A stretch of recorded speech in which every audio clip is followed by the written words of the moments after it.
Chapter V. The Princess Lets Well Alone. When she woke the next morning, the first thing she heard was the rain still falling. Indeed, this day was so like the last that it would have been difficult to tell where was the use of it.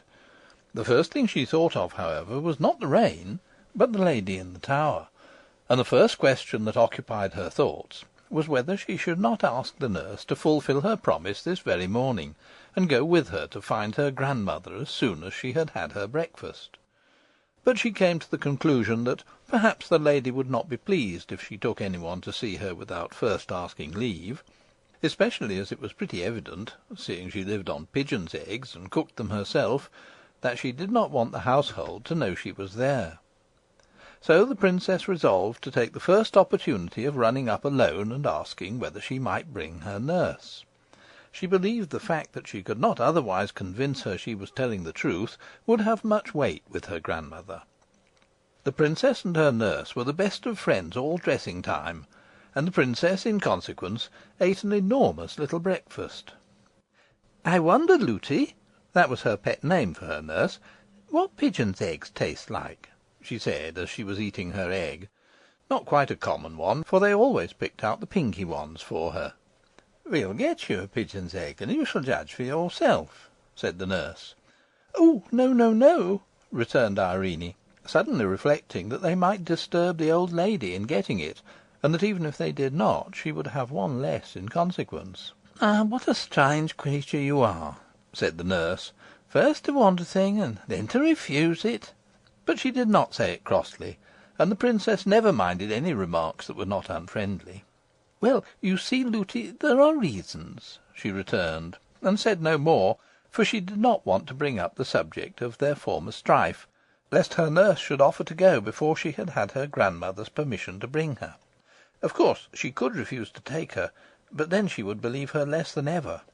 Now the nurse, as she said afterwards, could not be every moment in the room, and as never before yesterday had the princess given her the smallest reason for anxiety, it had not yet come into her head to watch her more closely.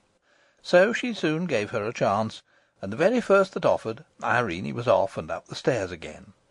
This day's adventure, however, did not turn out like yesterday's, although it began like it, and indeed to-day is very seldom like yesterday, if people would note the difference, even when it rains. The princess ran through passage after passage, and could not find the stair of the tower. My own suspicion is that she had not gone up high enough, and was searching on the second instead of the third floor. When she turned to go back, she failed equally in her search after the stair. She was lost once more. Something made it even worse to bear this time, and it was no wonder that she cried again. Suddenly it occurred to her that it was after having cried before that she had found her grandmother's stair. She got up at once, wiped her eyes, and started upon a fresh quest. This time, although she did not find what she hoped, she found what was next best. She did not come on a stair that went up, but she came upon one that went down. It was evidently not the stair she had come up, yet it was a good deal better than none. So down she went, and was singing merrily before she reached the bottom. There, to her surprise, she found herself in the kitchen. Although she was not allowed to go there alone, her nurse had often taken her, and she was a great favourite with the servants.